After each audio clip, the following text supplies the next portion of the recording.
بسم اللہ الرحمن الرحیم نحمدہ و نصلی علی رسول الکریم۔ جناب نبی کریم صلی اللہ علیہ وسلم کی سیرت مبارکہ کا سلسلہ چل رہا ہے۔ گزشتہ جو سیرت کا درس ہوا تھا، اس سے پہلے والا درس، اس درس میں آپ کو یہ بات آپ کے سامنے رکھی گئی تھی، بتائی گئی تھی کہ حضور اکرم صلی اللہ علیہ وسلم نے جب لوگوں کو اللہ کا پیغام سنانا شروع کیا، دین کی باتیں بتانا شروع کریں، تو جو مشرکین تھے مکہ کے رہنے والے کافر تھے، وہ حضور صلی اللہ علیہ وسلم کی مخالفت پر اور مقابلے پر اور تکلیفیں پہنچانے پر آ گئے، اور وہ پوری کوشش اس بات کی کر رہے تھے اور کرتے رہے آگے تک کہ کسی طرح جناب نبی کریم صلی اللہ علیہ وسلم کو اس اچھے کام سے روک دیا جائے۔ جو کام اللہ تعالیٰ نے حضور صلی اللہ علیہ وسلم کے ذمہ لگایا تھا، اس کام سے روکنے کے لیے مشرکین جو بتوں کی عبادت کیا کرتے تھے، اللہ کی عبادت نہیں کرتے تھے، انہوں نے پوری کوشش اس بات کی کہ کسی طرح حضور اکرم صلی اللہ علیہ وسلم کو اس کام سے روکا جائے، اور وہ تنگ بھی بہت کرتے تھے، ستاتے بھی بہت تھے، انتقام ظلم بہت زیادہ کیے۔ اور اس کی ایک وجہ یہ بھی تھی کہ حضور اکرم صلی اللہ علیہ وسلم پر ایمان لانے والے بہت تھوڑے سے لوگ تھے، جو تعداد میں بھی بہت تھوڑے تھے اور طاقت میں بھی بہت کمزور تھے۔ تو اس لیے مکہ کے رہنے والے مشرکین کو کسی کا ڈر نہیں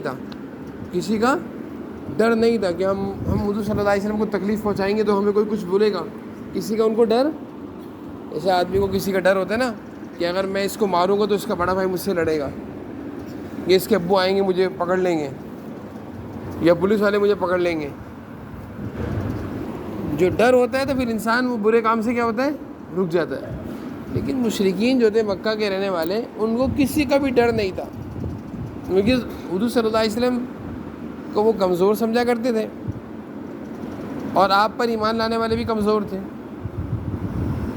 تو اس لیے وہ کسی کے ساتھ بھی رعایت نہیں کرتے تھے۔ جس کو پکڑ لیا، معلوم چلا جس کے بارے میں معلوم چلتا ہے کہ یہ بھی حضور صلی اللہ علیہ وسلم کا ساتھی ہے اور آپ پر ایمان لے آیا ہے، بس اس کو پکڑتے، اس کو مارتے، اس کو مجبور کرتے کہ واپس کافر بن جاؤ، حضور صلی اللہ علیہ وسلم کا ساتھ چھوڑ دو، ایمان چھوڑ دو، اسلام سے انکار کر دو، نعوذ باللہ، ایسی باتوں پر مجبور کیا کرتے تھے۔ آ رہی میری بات سمجھ میں؟ آ رہی ہے؟ تو ایسے وقت میں حضور صلی اللہ علیہ وسلم بھی اور جو آپ پر ایمان لانے والے تھے، وہ بہت زیادہ محتاط طریقے سے رہا کرتے تھے، خاموشی سے، چپکے سے نماز پڑھا کرتے تھے، چپکے سے اسلام کی دعوت اور اسلام کا پیغام دیا کرتے تھے، چپکے خیر کے کام کیا کرتے تھے، کیونکہ اگر کافروں کو پتہ چلتا تو وہ ظلم کرتے، تکلیفیں پہنچاتے۔ اس لیے ان کے ظلم سے بچنے کے لیے حضور صلی اللہ علیہ وسلم خود بھی کہتے، جو ایمان لاتا، کہ بھائی اپنے ایمان کو چھپا کے رکھنا، بتانا مت کہ تم مسلمان ہو گئے ہو، کیونکہ اگر تم نے بتا دیا تو مکہ کے رہنے والے مشرک تمہیں بہت ماریں گے اور مجبور کریں گے کہ تم اسلام کو چھوڑ دو۔ آ رہی میری بات سمجھ میں؟ یہ نہیں آ رہی؟ بتاؤ ذرا، حضور اکرم صلی اللہ علیہ وسلم جب کوئی نیا ایمان قبول کرتا ان کو کیا کہتے ہیں؟ بولیے، کہ اپنے ایمان کو، اپنے اسلام کو چھپا کے رکھنا، بتانا مت کہ تم مسلمان ہو گئے ہو۔ اگر تم نے بتایا تو یہ مکہ کے رہنے والے مشرک تمہیں بہت ماریں گے، ظلم کریں گے، مجبور کریں گے کہ ایمان اور اسلام کو چھوڑ دو۔ ارقم آصف۔ تو مسلمان آپ صلی اللہ علیہ وسلم پر ایمان لانے والے صحابہ وہ بہت احتیاط سے رہا کرتے تھے، نمازیں بھی چھپ کر پڑھا کرتے تھے، چھپ کر۔ اتنے میں مکہ میں رہنے والے کچھ لوگ ایسے تھے جو بڑے طاقتور تھے اور جن سے لوگ ڈرا کرتے تھے، اور وہ لوگ ابھی تک مسلمان نہیں ہوئے تھے۔ ان میں ایک حضرت حمزہ تھے جو حضور اکرم صلی اللہ علیہ وسلم کے چچا تھے، اور ایک تھے حضرت عمر فاروق، عمر ابن خطاب رضی اللہ عنہ۔ یہ دو ایسے تھے جو بہت زیادہ بہادر تھے اور بہت زیادہ طاقتور تھے، اور ان کی بہادری سے اور ان سے کافر بھی ڈرا کرتے تھے، جبکہ یہ خود بھی مسلمان نہیں ہوتے۔ تو اللہ تعالیٰ نے اسلام کو اور مسلمانوں کو طاقت اور تقویت دینے کے لیے، مضبوطی دینے کے لیے ان دو کا دل اسلام کی طرف مائل کر دیا، اور یہ دونوں حضرات اسلام میں داخل ہوئے۔ اب یہ دونوں حضرات اسلام میں کس طرح داخل ہوئے؟ اور ان کے اسلام میں داخل ہونے سے کافر جو پہلے اپنے آپ کو سمجھا کرتے تھے کہ ہمارا کوئی پوچھنے والا نہیں ہے، اب کیا ہوا؟ ان کے داخل ہونے کے بعد وہ تھوڑے سے ڈر گئے کہ اب اگر ہم مسلمانوں کو نقصان پہنچائیں گے یا حضور صلی اللہ علیہ وسلم کو تکلیف پہنچائیں گے تو ادھر کون ہے؟ عمر فاروق ہیں، اور کون ہے؟ حضرت حمزہ ہیں، ایسا نہ ہو کہ حمزہ میں آ کر پکڑ لیں۔ اب ان کو تھوڑا ڈر ہوا۔ اچھا، ان دونوں حضرات کے اسلام لانے کا واقعہ بڑا دلچسپ ہے، اللہ تعالیٰ کی طرف سے ہے یہ۔ اللہ تعالیٰ جب کسی کو تقویت اور طاقت دینا چاہتے ہیں تو پھر اللہ تعالیٰ دشمنوں میں سے کھڑا کر دیتے ہیں۔ اب دیکھو نا، یہ دونوں حضرات مسلمان نہیں تھے، کافروں میں سے تھے، اللہ تعالیٰ نے ان دونوں کو اسلام کی توفیق دی اور کہاں کھڑا کر دیا؟ حضور صلی اللہ علیہ وسلم کے ساتھ کھڑا کر دیا۔ تو یہ اللہ تعالیٰ کا نظام ہے کہ اللہ تعالیٰ جب کسی کو طاقت اور تقویت اور قوت دینا چاہتے ہیں تو اس کی اللہ تعالیٰ ایسے ہی مدد کرتے ہیں کہ اس کو اللہ تعالیٰ غیب سے اس کی مدد فرماتے ہیں۔ قرسم نئے قرسم نظر نہیں آ رہے، بیٹھے۔ تو اس میں یہ ہوا کہ حضرت حمزہ کیسے اسلام لائے، پہلے ان کے واقعے سنو، پھر حضرت عمر رضی اللہ عنہ کے اسلام لانے کے واقعے سنائیں گے آپ کو۔ حضرت حمزہ اس کا اسلام لانے کا واقعہ یہ ہے کہ ایک دفعہ حضور اکرم صلی اللہ علیہ وسلم کی شان میں ابو جہل نے آ کر گستاخی کی اور آپ کو برا کہا، اور یہاں تک آتا ہے کہ آپ صلی اللہ علیہ وسلم پر ابو جہل نے نعوذ باللہ پتھر بھی مارا، کیونکہ ابو جہل بہت بڑا بدبخت انسان تھا اور بہت زیادہ آپ صلی اللہ علیہ وسلم کا گستاخ تھا اور دشمنی کرتا تھا، اور آپ صلی اللہ علیہ وسلم کو تکلیف دیا کرتا تھا۔ تو اس نے اس طرح آپ صلی اللہ علیہ وسلم کو تکلیف دی، برے الفاظ بھی، گندے گندے الفاظ بولے، شان میں گستاخی کری، اور پتھر مار کر بھی شان میں گستاخی کری۔ تو کسی نے حضرت حمزہ، جو ابھی تک مسلمان نہیں ہوتے لیکن حضور صلی اللہ علیہ وسلم کے کیا تھے؟ چچا تھے، اور حضور صلی اللہ علیہ وسلم سے بہت محبت بھی کیا کرتے تھے۔ یہ گئے ہوئے تھے جنگل میں شکار کرنے، شکار کے شوقین تھے۔ ان کو جنگل میں جا کر کسی نے بتا دیا کہ اے حمزہ، تمہیں پتہ ہے آج کیا ہوا ہے مکہ میں؟ کیا ہوا ہے؟ تمہارے جو بھتیجے نہیں ہیں محمد، جو مسلمان ہیں، جو لوگوں کو اسلام کی دعوت دے رہے ہیں، ابو جہل نے ان کے ساتھ بہت خطرناک اور غلط معاملہ کیا ہے، ان کو تکلیف پہنچائی ہے۔ حضرت حمزہ کو جیسے یہ سنا تو برداشت نہیں ہوا، جنگل سے بھاگے ہوئے آئے، اور ابو جہل اپنے دوستوں کے ساتھ، چند بدماشوں کے ساتھ مکہ میں بیٹھا ہوا تھا، بیت اللہ شریف کے قریب بیٹھا ہوا تھا۔ حضرت حمزہ نے یہ نہیں دیکھا کہ وہ چند اس کے دوست بیٹھے ہوئے ہیں، فوراً آگے بڑھے اور زور سے اس کے سر پہ ایک لکڑی، ایک کلہاڑی ماری، جس سے ابو جہل کا سر زخمی ہو گیا، اور کہا کہ آئندہ اگر تم نے میرے بھتیجے کو کچھ کہا تو میں تمہیں جان سے مار دوں گا۔ تمہاری جرأت کیسے ہوئی کہ میرے بھتیجے کو کچھ کہنے کی؟ اور سن لو، میں بھی ان کے دین میں داخل ہو گیا ہوں، میں بھی مسلمان ہو گیا ہوں۔ ابو جہل اور اس کے ساتھ جتنے لوگ بیٹھے ہوئے تھے وہ سارے پریشان، کیونکہ حضرت حمزہ ایک بہادر تھے۔ اتنے سارے لوگوں کی ہمت نہ ہوئی کہ حضرت حمزہ کو پکڑیں، ماریں، ابو جہل کا بدلہ لیں، نہیں، سب بیٹھے رہ گئے۔ پھر حضرت حمزہ حضور صلی اللہ علیہ وسلم کے پاس گئے اور جا کر بتایا کہ آپ کو ابو جہل نے تکلیف دی تھی، میں نے اس سے بدلہ لے لیا ہے، آپ خوش ہو جائیے۔ آپ صلی اللہ علیہ وسلم نے ارشاد فرمایا کہ نہیں چچا، میں تو جب خوش ہوں گا جب آپ اسلام قبول کریں گے۔ حضرت حمزہ نے فرمایا کہ چلو میں مسلمان ہوتا ہوں، اور حضرت حمزہ حضور صلی اللہ علیہ وسلم کے کہنے پر اسلام میں داخل ہو گئے، کلمہ پڑھ کے لا الہ الا اللہ محمد رسول اللہ۔ یہ پہلے اسلام میں داخل ہونے والے ایک مضبوط اور ایک طاقتور، ایک بہادر شخصیت تھی کہ جن کے اسلام میں داخل ہونے کے بعد کافروں کو اب ڈر لگتا تھا۔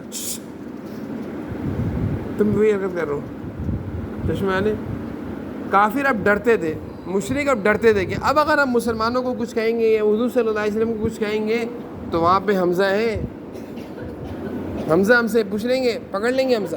تو یہ حضرت حمزہ کا اسلام لانا تھا، اور اس اسلام لانے سے مسلمانوں کو کیا ملی؟ بولے سارے تقویت ملی۔ دوسرا حضرت عمر رضی اللہ عنہ کا اسلام لانا ہے۔ ایک موقع پہ حضرت عمر کو بہت غصہ آیا، مسلمان نہیں تھے، اور نعوذ باللہ یہ اس ارادے سے گئے کہ میں حضور صلی اللہ علیہ وسلم کو اپنی تلوار سے نعوذ باللہ نقصان پہنچا دوں گا، یعنی شہید کر دوں گا۔ اس برے ارادے سے حضرت عمر نکلے، اور راستے میں ایک ابو نعیم صحابی تھے، مسلمان تھے، لیکن ابھی تک انہوں نے اپنا اسلام ظاہر نہیں کیا تھا. حضرت عمر کو نہیں معلوم تھا یہ مسلمان ہے. حضرت عمر کو اگر معلوم ہوتا نا تو عمر ان کو اپنی تلوار سے اڑا دیتے، کیونکہ حضرت عمر ابھی تک مسلمان نہیں ہوتے. غصے میں جا رہے ہیں حضور صلی اللہ علیہ وسلم کے پاس. راستے پوچھا، ابو نعیم نے کہا کہاں جا رہے ہو عمر، اتنی ننگی تلوار لے کر اتنے غصے میں کہاں جا رہے ہو؟ کہا کہ محمد صلی اللہ علیہ وسلم کا نعوذ باللہ میں ان کا کام تمام کرنے جا رہا ہوں، نعوذ باللہ. تو ابو نعیم نے کہا یہ تو بڑے خطرے کی بات ہے، دل میں سوچا یہ بڑی خطرے کی بات ہے. کہا کہ چھوڑو ان کے پیچھے کیوں جا رہے ہو؟ کہا تم راستے سے ہٹو نہیں تو تمہاری بھی گردن اڑا دوں گا.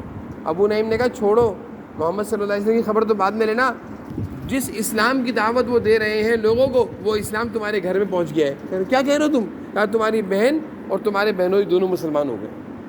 حضرت عمر کو تو غصہ آ گیا اور حضور صلی اللہ علیہ وسلم کے پاس جانے کے بجائے کدھر چلے گئے؟ ہاں، اپنی بہن کے گھر جا کر دروازہ بجایا تو بہن اور بہنوئی دونوں اس موقع پر قرآن کریم پڑھ رہے تھے.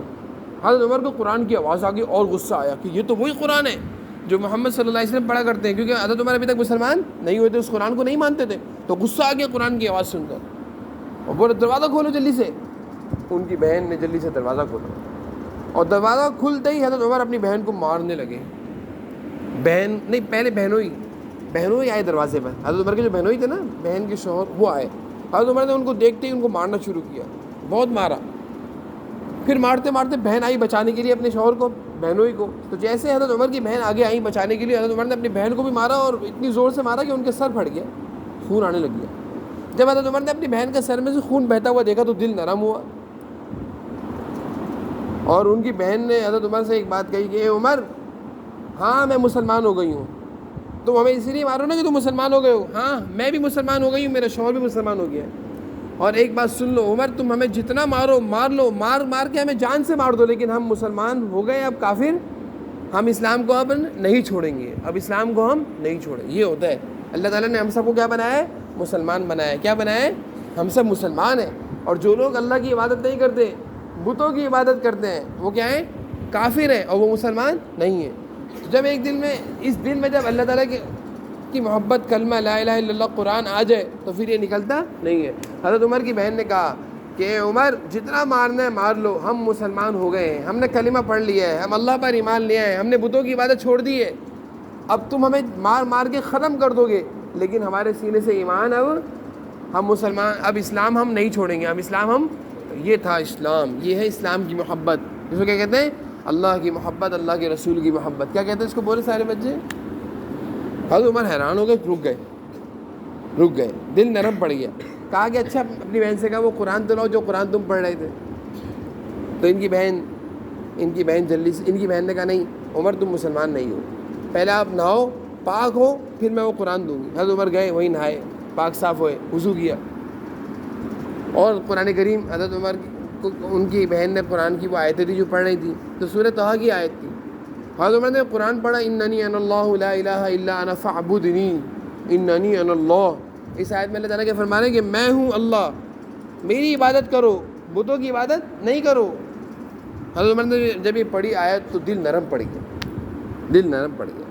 حضرت اپنی بہن سے کہنے لگے کہ جو حضور صلی اللہ علیہ وسلم ہیں جن پر تم ایمان لائی ہو وہ کہاں ملیں گے؟ میں بھی چاہتا ہوں اسلام قبول کروں. تو ان کی بہن نے کہا وہ تو دار ارقم میں. کیا کہا؟ دار ارقم. حضرت عمر ایک مضبوط بہادر انسان ہے، دار ارقم گئے. دار ارقم کے جا کے دروازہ بجایا تو جب صحابہ نے اندر سے دیکھا عمر ہے تو سارے صحابہ خوف زدہ ہو گئے کہ عمر آئے، تلوار لے کر آئے، اللہ خیر کرے، کیا ہے؟ حضور صلی اللہ علیہ وسلم اندر ہے، کہیں حضور صلی اللہ علیہ وسلم کو نقصان نہ پہنچا دے. حضرت حمزہ بھی اندر تھے. حضرت حمزہ نے کہا پیچھے ہٹو، اگر عمر اچھے ارادے سے آیا ہوگا تو ٹھیک ہے، نہیں تو میں عمر کی تلوار سے عمر کا کام کروں، عمر کی تلوار سے. اگر پھر حضور صلی اللہ علیہ وسلم، حضرت حمزہ سب دروازے پر گئے، دروازہ کھولا اور حضور صلی اللہ علیہ وسلم نے حضرت عمر کو یہاں سے پکڑا. اے عمر، اب بھی تمہارے اسلام لانے کا وقت نہیں آیا، اب بھی تم مسلمان نہیں ہوگے. اور زور سے جھٹکا دیا. حضرت عمر جیسے طاقتور انسان حضور صلی اللہ علیہ وسلم کے ہلانے سے زمین پہ گر گئے، کیونکہ حضور صلی اللہ علیہ وسلم کو اللہ تعالیٰ نے سب سے زیادہ طاقت دی ہے. حضرت عمر اس طرح زمین پہ گرے دھوم کر کے اور کہا کہ نہیں، میں مسلمان ہونے آیا ہوں. جب مسلمان ہونے کا سنا صحابہ نے تو زور سے سارے صحابہ نے خوشی کے مارے کیا کہا؟ نعرہ تکبیر، اللہ اکبر، زور سے اللہ اکبر کا نعرہ لگا. ایک زوردار نعرہ لگا خوشی میں کہ عمر اسلام قبول کر رہے ہیں، عمر اسلام قبول کر رہے ہیں۔ چنانچہ حضرت عمر نے اس طرح اسلام قبول کیا۔ اب جب مسلمان ہو گئے سارے مسلمان، سارے صحابہ، حضور صلی اللہ علیہ وسلم بہت خوش تھے کہ عمر اسلام میں داخل ہو گئے۔ تو پھر اب تک سارے صحابہ کہاں نماز پڑھا کرتے تھے؟ دار ارقم میں۔ مسجد حرم میں جانے کی اجازت نہیں تھی۔ حضرت عمر نے حضور صلی اللہ علیہ وسلم سے کہا ہم حق پر ہیں۔ آپ حضور صلی اللہ علیہ وسلم فرمایا کہ ہاں نا، ہم حق پر ہیں، اللہ کی عبادت کرتے ہیں، ہم تو اللہ کے سچے مسلمان ہیں، یہ کافر ہیں، یہ ناحق ہیں، یہ ایمان والے نہیں ہیں۔ تو حضرت عمر نے کہا کہ پھر آپ چھپ کر نماز کیوں پڑھتے ہیں؟ آج ہم نماز بیت اللہ میں پڑھیں گے۔ اور پھر 2 صفیں بنی مسلمانوں کی۔ کتنی صفیں بنی؟ 2 صفیں بنی۔ ایک صف میں آگے حضرت حمزہ چل رہے تھے تلوار لے کر، اور ایک صف میں آگے کون چل رہے تھے؟ اور یہ دونوں صفیں، دونوں لائنیں بن کر بیت اللہ شریف گئیں۔ کہاں گئیں؟ اتنے مسلمان تھے، زیادہ تھوڑی تھے، 2 لائنوں کے مسلمان تھے۔ ایک لائن میں آگے حضرت حمزہ تلوار لے کر چل رہے تھے اور کافروں سے کہہ رہے تھے کوئی میرے سامنے نہ آئے، جو آئے گا اس کی گردن اڑا دوں گا۔ اور ایک لائن میں حضرت عمر چل رہے تھے آگے اور سارے کافروں سے کہہ رہے تھے کوئی آگے نہ آئے، اور بیچ میں جناب نبی کریم صلی اللہ علیہ وسلم چل رہے تھے۔ اور یہ سارے مسلمان، سارے صحابہ حضور صلی اللہ علیہ وسلم کے ساتھ بیت اللہ شریف گئے، اور وہاں جا کر حضور صلی اللہ علیہ وسلم نے جماعت سے نماز پڑھائی، زور سے اللہ اکبر، زور سے نماز پڑھائی۔ سارے کافر جو پہلے مسلمانوں کو، حضور صلی اللہ علیہ وسلم کو مکہ میں آنے، نماز پڑھنے، سارے بولو، نماز پڑھنے نہیں دیتے تھے، بیت اللہ شریف میں آنے کی اجازت نہیں تھی۔ اب سارے کافر چپ چاپ بیٹھے ہوئے، ڈرے ہوئے۔ کیوں ڈرے ہوئے؟ کہ میں نے کیا بتایا تھا کہ پہلے کافر ڈرتے نہیں تھے۔ جب حضور صلی اللہ علیہ وسلم، جب اللہ تعالیٰ نے حضرت حمزہ کو اور حضرت عمر کو اسلام کی توفیق عطا فرمائی اور وہ مسلمان ہو گئے، اب کافر ڈرنا شروع ہو گئے۔ اب وہ سارے کافر جو پہلے بیت اللہ شریف میں مسلمانوں کو، حضور صلی اللہ علیہ وسلم کو داخل ہونے سے روکتے تھے، اب وہ چپ چاپ بیٹھے ہوئے۔ اور حضرت عمر نے اعلان کر دیا کہ اگر کوئی میرے آگے آیا اور کسی نے ہمیں نماز پڑھنے سے روکا تو میں تلوار سے اس کی گردن اڑا دوں گا، اس کو جان سے مار دوں گا۔ حضرت حمزہ نے بھی کہا سن لو، کوئی آگے نہیں آئے، اور حضور صلی اللہ علیہ وسلم آگے بڑھے اور تمام صحابہ نے جماعت کے ساتھ نماز پڑھی۔ یہ پہلی نماز تھی، یہ پہلی جماعت تھی بیت اللہ شریف کی، یہ پہلی۔ اس سے پہلے بیت اللہ شریف میں جماعت، اس کے بعد پھر جماعت کا سلسلہ شروع ہو گیا، اس کے بعد پھر جماعت کا سلسلہ، اس کے بعد پھر مسلمان، پھر صحابہ حضور صلی اللہ علیہ وسلم مسجد حرم آتے تھے اور جماعت سے نماز پڑھا کرتے تھے۔ تو یہ جماعت کا سلسلہ کس سے شروع ہوا؟ حضرت عمر کے اسلام لانے سے، حضرت حمزہ کے اسلام لانے سے اللہ تعالیٰ نے یہ سلسلے کو شروع کیا۔ تو یہ سیرت میں ایک بہت اہم پہلو ہے۔ آپ لوگوں کو یہ واقعہ یاد ہونا چاہیے کہ حضرت عمر کس طرح اسلام لائے اور حضرت حمزہ اسلام کس طرح لائے، اور ان دونوں کے اسلام لانے سے کوئی آپ سے پوچھ سکتا ہے کہ بھائی بیت اللہ شریف میں سب سے پہلی نماز کب پڑھی گئی، تو آپ بتا سکتے ہیں کہ جب حضرت عمر اور حمزہ ایمان لائے اس وقت بیت اللہ شریف میں پہلی نماز جماعت سے ادا کی گئی۔